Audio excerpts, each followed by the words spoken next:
할렐루야. 은혜로우시길 바랍니다. 은혜로우시길. 서로 은혜로우시고 또 은혜로우시길 바랍니다. 우리가 읽은 이 사무엘상 17장 배경은 그런 거예요. 이제 하나님의 사람 엘리야가 활동할 때 이야기인데요. 이때 이스라엘의 가뭄이 들어가고 모두가 힘들어합니다. 모두가 힘들어해요. 엘리야도 예외는 아니게 굉장히 힘들어했습니다. 지금 같아도 국가가 다 가뭄에 대비하고 또는 홍수에 대비하고 또는 여러 가지 전란에 대비해서 비축해두고 그러지 않아요. 그죠? 댐도 만들고 댐 갖고 안 되기 때문에 원자력 발전소도 만들고 화력 발전소도 만들고 이게 이제 우리가 편하자고 국가가 이렇게 다 해놓은 거예요. 근데 이때만 하더라도 그런 게 전혀 없었잖아요. 그러니까 가뭄이 오면 가뭄 그대로 다 피부로 느끼는 거예요. 그래서 이제 이스라엘에 가뭄이 들었기 때문에 아무리 선지자라도 지금 힘든 거고 백성들이 다 힘들어요. 다 힘들어요. 이럴 때에 하나님이 엘리야가 하나님의 종으로서의 가뭄을 견딜 수 있는 하나님께서 방법을 주시는 거예요. 다른 게 아니라 하나님이 엘리야에게 그랬어요. 너는 일어나 시돈에 속한 사르밧 갓으로 가서 거기 유하라. 내가 그곳에 과부에게 명하여 너를 공개하게 하였느니라. 그러니까 여러분 시돈에 속한 사르밧 이건 이방 세계예요. 이방 나라입니다. 이방 나라. 하나님이 이스라엘 선지자를 이스라엘 안에 있게 한 것이 아니라 이방 세계에 들어가서 이방 여인의 손길을 통해서 이방 여인이 주는 음식으로 살아가게 했다는 얘기예요. 선지자가 말씀대로 여러분 사르밧이라고 시돈에 속한 사르밧이라고 하는 지역으로 여러분 갔습니다. 성문원에 이렇게 이르렀는데 한 여인이 나무를 이렇게 줍고 있는 거예요. 나무, 짜잘그란 나무를 이렇게 줍고 있습니다. 처음 보는 여인입니다. 그래서 엘리야가 그 여인에게 말합니다. 글쎄 물을 좀 주십시오. 가뭄이잖아요. 그죠? 가뭄. 물을 좀 주십시오. 그리고 물을 가지러 가는데 곧바로 엘리야가 또 그럽니다. 청컨대 떡 한 조각을 내게로 가져오고 나로 먹게 하라 그랬습니다. 가뭄이죠. 그죠? 물도 그렇고 식량도 그렇고 참 난감하기 짝이 없는. 그래서 이 과부가 선지자의 말을 듣는 순간 여인이 굉장히 당황스러워요. 충분히 그러죠. 그러면서 이 여인이 하는 얘기가 그래요. 나는 떡이 없고 다만 통에 한 움큼 가루와 병에 기름 조금 있는데 나무가지를 주워다가 나와 내 아들이 위하여 음식을 만들어 먹고 이제는 어떻게 하겠다? 죽음을 기다리겠다는 얘기예요. 여인이 그런 얘기를 선지자에게 한 겁니다. 울적하죠, 그죠? 기가 막히죠, 그죠?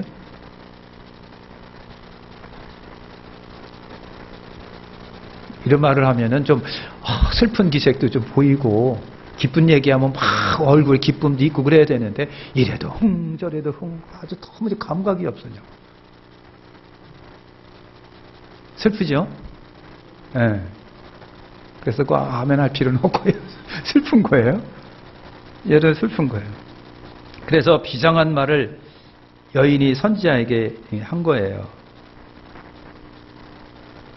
그러니까 선지자가 여인의 말을 받아서 그럽니다. 두려워 말고 가서 내 말대로 하려니와 먼저 그곳으로 나를 위하여 작은 떡 하나를 붙여갖고 그래서 나로 먹게 하고 그 후에 너와 내 아들이 그렇게 하라. 이스라엘 하나님 여호와의 말씀이 나 여호와가 비를 치며 내리는 날까지 그 통에 가루는 다하지 아니하고 병의 기름은 없어지지 아니하리라. 자, 여러분 잘 들어보세요. 엘리야는 누구의 음성을 듣는다? 하나님의 음성을 듣는다. 여인은 누구의 음성을 듣는다? 엘리야의 음성을 듣는 거예요. 이거 지금도 마찬가지예요. 무슨 의미인지 아시죠? 여러분들은 성경의 음성이나 여러분 강단의 설교의 음성을 듣는 거고요. 또 저는 뭡니까? 성경을 통해서 하나님의 음성을 듣는 거예요. 엘리야는 하나님의 음성에 순종하고 과부는 누구의 음성에 순종한다고요? 선지자의 음성에 순종하는 거예요. 이거예요. 이런 거예요. 뭐가 깨닫는 게 있으신가요? 여러분 그런 겁니다. 그래서 과부가 엘리야의 말에 희망이 보여갖고 순종을 하는 거예요. 그 피 같은 거, 요만큼의 가루, 피 같은 거를 갖다가 대접을 해서 여러분 전혀 모르는 외간 남자인 엘리야에게 대접을 해드린 거예요. 한 번도 본 적이 없는 그 선자에게. 그런데 기적이 일어난 거예요. 엘리야 말대로 가뭄이 끝날 때까지 먹을 것으로 고생을 안 했다는 얘기예요. 가뭄이 끝날 때까지 먹을 것 가지고는 고생 안 했다. 그런데요, 호사다마라고요, 얼마 후에 이 과부의 집에 시련이 다가옵니다. 17절에 보니까 시련이 다가와요. 야, 선지자를 통해서 대접했더니 가뭄 동안에 먹을 거 걱정 안 하고 잘 지낸다고 생각했는데 하나밖에 없는 아들이 시름시름 앓더니만 죽어버리는 거예요. 시름시름 앓더니 여러분 죽어요. 여러분 너무 과부로서는 충격 아닙니까? 그래서 과부가 엘리야에게 눈물로 호소하는 것을 우리가 봅니다. 하나님의 사람이요, 당신이 나로 더불어 무슨 상관이 있기로 내 죄를 생각나게 하고 또 내 아들을 죽게 하려고 내게 오셨나이까. 여러분 엘리야도 난감하죠, 그죠? 생각을 해보세요. 하나님이 가라고 해서 이 여인의 집에 왔고, 그래서 이 여인을 통해서 지금 가뭄 동안에 공개받고 있어요. 명색이 하나님의 사람이 이 가난한 과부의 집에 들어와서 빌부로 살면서 지금 어떻게 하고요? 공개받고 있는데, 그런데 내가 머무르고 있는 이 과부의 하나밖에 없는 아들이 죽는 거예요.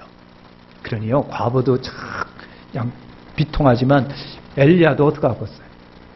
엘리야도 기가 막힌 거예요. 이게 뭐야, 이게 진짜 하나님, 이게 뭡니까? 응? 아니, 명색이 하나님 사람이라고 해서 하나님이 일로 가라 그래서 왔는데 아들이 죽다니요. 하나님, 아마 속으로 했어요. 하나님 진짜 난처한데요. 하나님 진짜 난처한데요. 진짜 난처한데요. 그래서 엘리야가 죽은 시체를 달라고 합니다. 그리고 자기가 거처하는 다락으로 침상으로 올라가 갔고요. 그리고 하나님께 부르짖어 기도합니다. 나의 하나님 여호와여, 주께서 또 내가 우고하는 집 과부에게 재앙을 일으사 그 아들로 죽게 하셨나이까. 그래서 내가 머무르고 있는 이 가난한 집안에 과부의 하나밖에 없는 아들을 어떻게 죽게 하십니까? 엘리야는요, 그 아이를 침상에 올려놓고 자기 몸을 펴갖고 아이 위에 3번 엎드렸다 일어났다, 그리고 3번 하고 하나님께 부르짖어 기도했다. 나의 하나님이여, 여호와여, 원컨대 이 아이 혼으로 그 몸에 돌아오게 하옵소서. 기적이 일어난 거예요. 하나님이 엘리야의 기도를 들으시고 아이를 살려주셨어요. 엘리야는 그 아이를 안고 다락에서 내려와서 울고 있는 엄마 품에 아이를 넘겨줍니다. 아이가 살아났느니라. 그러니까 여인이요, 그때서야 내가 이제야 당신은 하나님의 사람이요 당신의 입에 있는 여호와의 말씀이 진실인 줄 아노라 그랬습니다. 우리는요, 이 두 사람에게서 받을 은혜가 있어요. 4가지 은혜를 한번 생각을 한번 봅니다. 첫째는요, 이 영성적 삶에 관한 것들입니다. 영성적 삶이라, 우리는 두 사람, 엘리야라든가 사르밧 과부에게서 바로 영성적 삶을 우리가 봅니다. 영성적 삶이라는 얘기는 다른 게 아니라 내 눈과 마음과 귀가 하나님께로 향하고 하나님의 음성에 따라서 나는 활동하고 움직이는 거예요. 이것이 영적적 삶이라고 하는 거예요. 두 사람의 영성을 살펴보면요, 엘리야는요 하나님의 음성을 듣는 선지자였잖아요. 하나님의 음성을 듣는, 너는 일어나 시돈에 속한 사르밧으로 가서 거기서 유하라. 내가 그것을 과부에게 명하여 너를 공개하게 하였느니라. 하나님도 그러시죠. 엘리야야, 저기 주성동 어디 가면 부잣집이 있어. 그러니까 거기 가. 내가 그 주인을 감동시켜서 가뭄 동안에 너 살도록 할 거니까 부잣집으로 가. 그러면 얼마나 좋겠느냐고. 근데 하나님은요, 그것도 이방 여인이고 진짜 멋지게 가난한, 더군다나 과부, 자꾸 요만큼 있는 거 부쳐먹고 죽으려고 지금 하고 있는 그 집으로 하나님이 보냅니다. 왜 그렇게 하나님은 그렇게 하실까? 저나 여러분 같으면은 넉넉한 집으로 보낼 수 있을 텐데. 그런 거예요. 그래서 가뭄 때에 하나님은요, 엘리야에게 갈 곳을 일러주신 겁니다. 그리고 가서 누구를 만나야 할 것도 하나님은 엘리야에게 가르쳐 주십니다. 그래서 엘리야는요, 하나님의 음성을 듣고 움직이는 신령한 사람이에요. 믿는 우리 안에 하나님이 믿는 자에게 주신 성령으로서의 성령님이 계신 거 아닙니까? 성령이 때로는 감동하시고 감화하시고요, 움직이게 하시고요, 생각나게 하시고요. 성령의 내 감각과 감정과 이 모든 것을 통하여 때로는 성령님이 나에게 주시는 음성을 귀를 기울여 볼 수 있는 여러분 한번 돼보시길 바랍니다. 감동하시고 때로는 가책을 느끼게 하시고 움직이게 하시고 섬기고 도와주고 움직이게 하시는 성령님의 음성에 내가 움직이고 그 음성에 귀를 기울이고 순종할 수 있는 이것이 영성적 삶이라고 하는 거예요. 365일 살아도 감동이 없고 감화가 없고 성령이 내 속에서 말씀하시는 말씀의 음성 들지도 모르고 순종할지도 모르는 이 크리스찬이라고 한다면 저나 그렇고 여러분도 그렇고 참 큰일입니다. 성도는요, 하나님의 음성, 성령의 음성을 들을 수 있어야 돼요. 우리에게는요, 여러분 참 많은 소리가 있어요. 이성의 소리도 있고요, 세상의 소리도 있고요, 저 사람의 소리도 있고요, 여러분 지식의 소리도 있고 다 있어요. 이 동네에 가면 저 사람의 소리도 있고 집에 가면 윗사람도 소리도 있고요, 라디오, 텔레비 들어오면 텔레비의 음성도 있고요, 다 있어요. 그런 속에서도 저나 여러분이나 성령의 소리를 들을 수 있는 귀가 열려져야 돼요. 그 복잡한 속에서도 그 성령의 음성을 듣고 가슴을 쳐보기도 하고 말이죠. 거기에 음정에 순종해서 회개도 하고 돕기도 하고 물 엎드려도 기도하고 주님 전에 올라오기도 하고.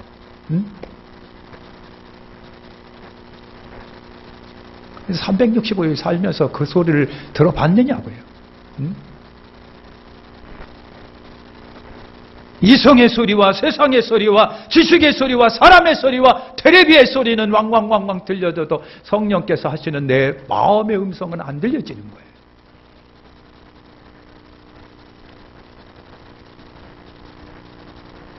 그러면 사르밧 과부는 여러분 어떻습니까? 이스라엘의 과부가 한둘입니까? 시돈 땅 사르밧이라고 그랬습니다. 시돈이라고 하는 나라의 사르밧 동네에 과부가 있었습니다. 이방 여인입니다. 이스라엘 나라에도 갈 사람이 많고 과부가 많았을 텐데 어떻게 하나님은 그렇게 하셨느냐고요. 그 많은 과부 중에 이 여인에게 하나님은 은혜를 주시려고 하신 거예요. 그러니까 하나님의 은혜는요, 통로가 있는 거예요. 아무나 하나님의 은혜가 있는 것이 아니라 하나님의 은혜가 흐를 수 있는 통로가 있다니까요. 예를 들면 천둥번개 치는 날 전기가 흐를 수 있는 통로가 내가 되면 천둥번개는 나에게 떨어지게 돼 있는 거예요. 여러분, 하나님의 은혜가 흐를 수 있는, 은혜 받을 수 있는 그릇과 통로가 여러분에게 돼 있으면 하나님의 은혜는 여러분에게 흐르게 돼 있는 거예요. 그건 100%잖아요. 진짜잖아요. 그건 팩트잖아요. 여러분, 그런 거예요. 하나님은요, 여러분, 이 사르밧 과부에게 은혜를 베푸시려고 하는 거예요. 가뭄으로 다들 힘들고 어렵고 막바지에 이르러서 더 이상 버티기 힘들 때에 하나님은 당신의 종 엘리야를 그 여인에게 여러분 보내시고요, 당신의 종 선지자도 살리고 가난한 과부도 아들도 살리시겠다는 뜻으로 통로가 되어 있는 여러분 그 여인을 향하여, 그러니까 복받을 그릇이 된 사람에게 하나님은 역사하시게 됐다라고 하는 겁니다. 준비된 사람에게 하나님은 당신의 복을 내리신다. 이제 남은 양식 마지막으로 먹고 아들하고 죽으려고 했어요. 그 여인의 그 비참한 음성을 여러분 엘리야도 들었잖아요. 그런 때에 엘리야가 찾아간 거예요. 엘리야가 찾아갔어요. 먹을 물과 먹을 음식을 가져오라. 야, 여러분 진짜 결정하기 나 혼자 있으면 몰랐는데 어린애가 있는데 엄마 나 밥 줘 그러면 어떡하려고 그래요. 그런데 과부는 결정하기 힘들었지만 말씀에 순종하여 선지자에게 대접을 해드립니다. 이것도 보통 마음이 아니죠. 이와 같은 선한 마음, 대접하고 싶은 마음, 희생적으로 내 걸 피 같은 것을 내놓을 수 있는 마음이 흔하지가 않아요. 이것이 영성적 마음이에요. 두 사람은 이처럼 영성적 마음을 지니고 있는 사람들이에요. 우리가 배울 것이 바로 이런 거룩한 마음, 선한 마음, 영성적 마음이에요. 신령한 마음들이에요. 이것이에요. 이런 마음 속에 하나님은 축복을 하신다는 얘기예요. 두 번째, 만남이라고 하는 것을 생각해 볼게요. 시기적절한 때, 꼭 필요한 때의 만남, 이런 은혜가 우리가 있는 거예요. 하나님께서 엘리야에게 사르밧으로 가라 하셨잖아요. 왜 그 많은 곳 중에 하필 사르밧일까? 거기에 하나님이 복을 줄 사람이 있는 거예요. 하나님이 보시니까 그 사르밧 동네에 복을 줄 사람이 있는 거예요. 그래서 엘리야를 통해 복을 받게 하시기 위해서 서로 하나님은요, 두 사람을 만나게 해주시는 거예요. 그러니까 하나님은요, 누군가에게 복을 주시려면은요, 공짜가 없어요. 통로가 있어야 되겠고 반드시 주의 종을 통해서 축복하시더라는 얘기예요. 여러분, 그런 거예요. 사람은 인생에 누구를 만나냐가 굉장히 중요하잖아요. 그죠? 여러분, 부모 만나고 친구 만나고 이웃을 만나고 스승을 만나고,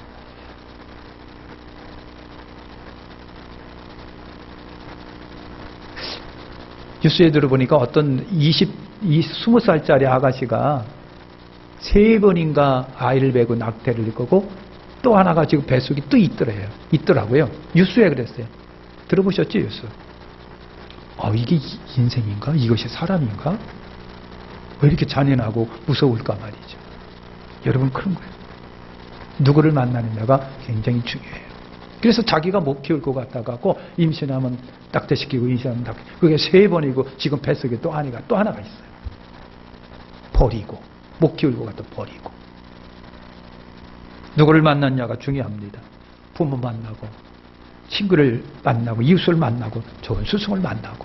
여러분, 사람만 만나는 것이 아니라 국가도 만납니다. 사회도 만납니다. 사상도 만날 수가 여러분 있는 거예요.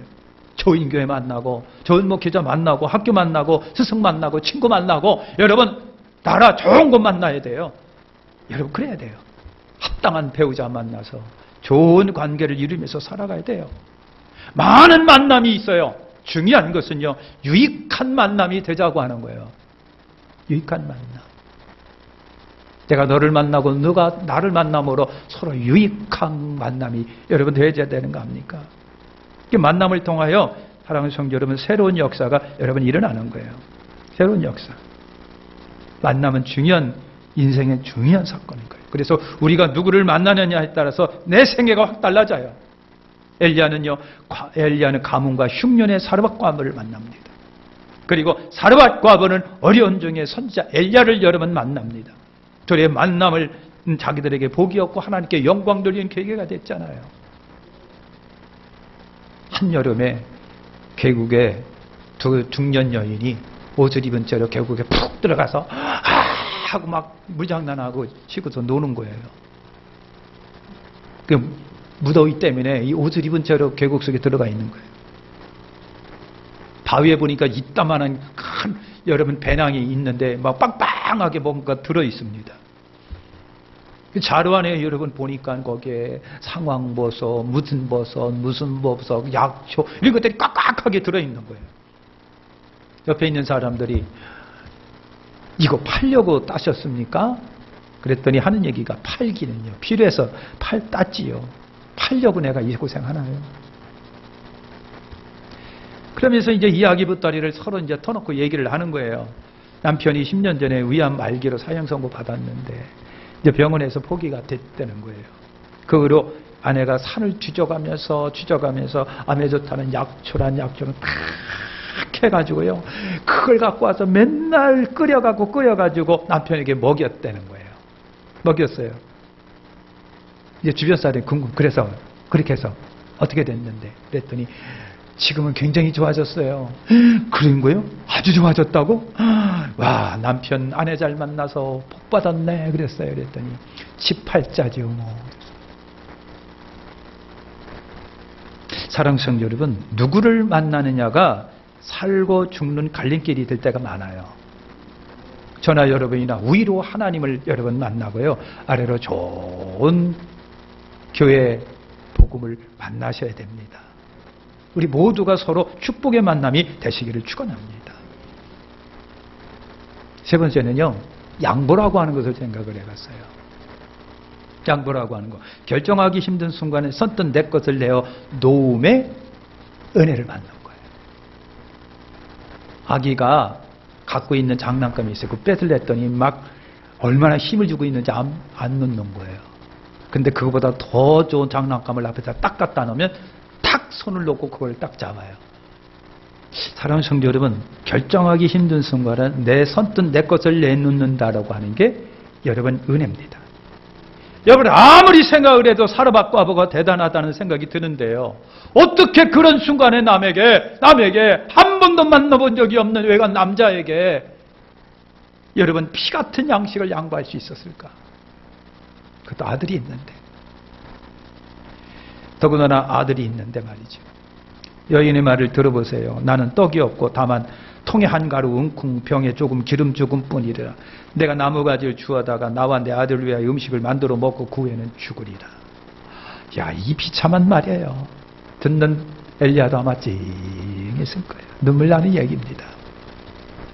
그 마지막 먹고 죽으려고 했다는 그 이만큼의 가루, 그것도 이만큼의 기름, 그걸 여러분 선뜻 아무리 선지라고 하더라도 애가 있는데 지금 애가 엄마 배고파라고 하는 그 애의 음성이 있을 텐데 그걸 붙여가지고 선지한테 준다. 이게 쉽지가 않아요. 여인의 결단이 위대해 보이는 겁니다. 여인, 그래. 우리는 그럴 수 있을까 말이죠. 내가 그럴 수 있을까? 나는 그럴 수 있을까? 하나님은요, 그 과부의 희생적 양보에 감탄하신 거라고 봐요. 아니, 하나님은요, 여인이 이런 여인이라고 하는 것을 미리 아시고 엘리야를 그 여인에게 보내신 것 같아요. 미리 아시고. 그에게 엘리야를 그 여인에게 보내셔서 내 종 엘리야도 살고 이름 없는 사르밧 과부도 살고, 그래서 가뭄을 이기고 같이 살도록 축복하신 거예요. 하나님 그러셨어요. 과부는 가뭄이 끝나도록 양식 걱정하지 않았대요. 그리고 죽은 아들도 살림을 받았기 때문에 대단히 복 받은 여인이 아닙니까? 그죠? 복을 받을 그릇이 준비된 이에게 복은 흐르게 돼 있다는 얘기예요. 네 번째, 따라서 합시다. 기도의 은혜를 받는다.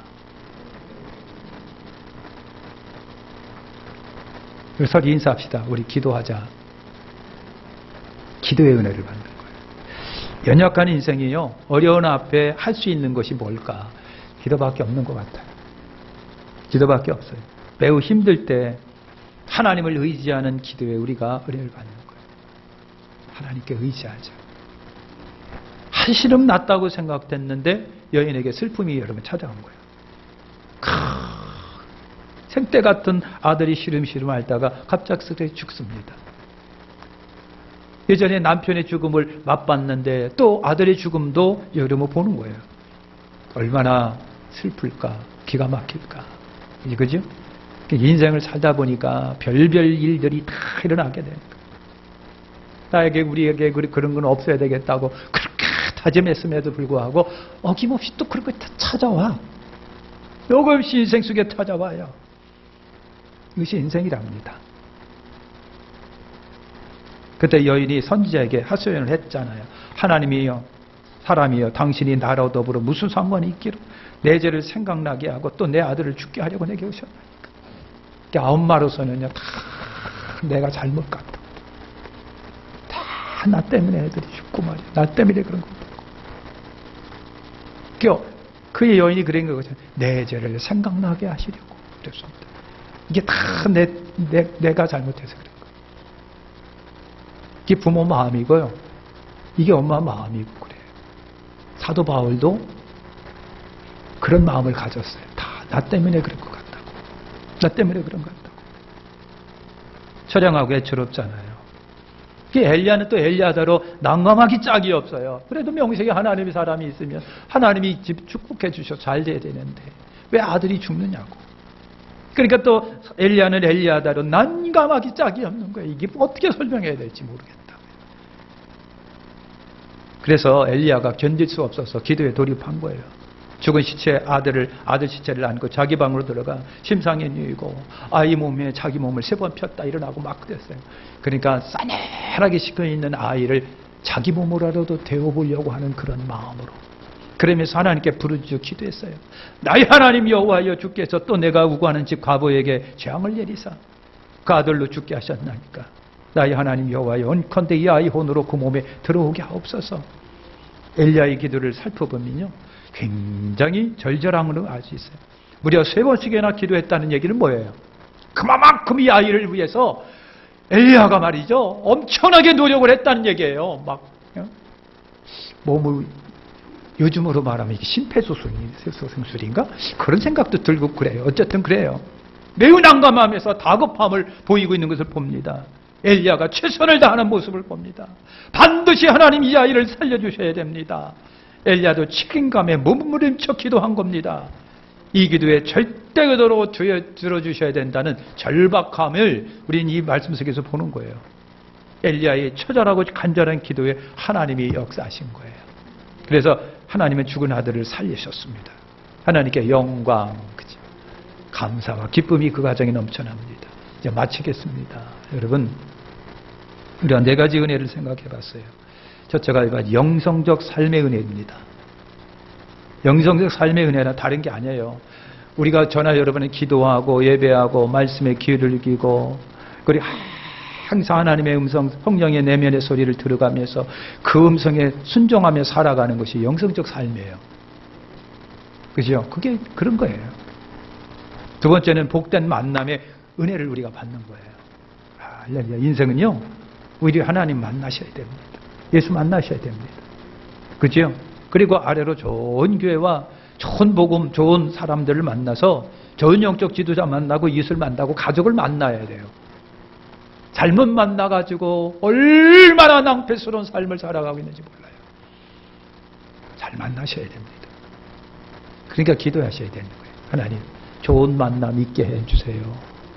세 번째는요, 희생적 양보에 우리가 은혜를 받는 거예요. 말씀에 순종하고 주님처럼 내 것을 아낌없이 주님 주는 이가 복이 있는 거예요.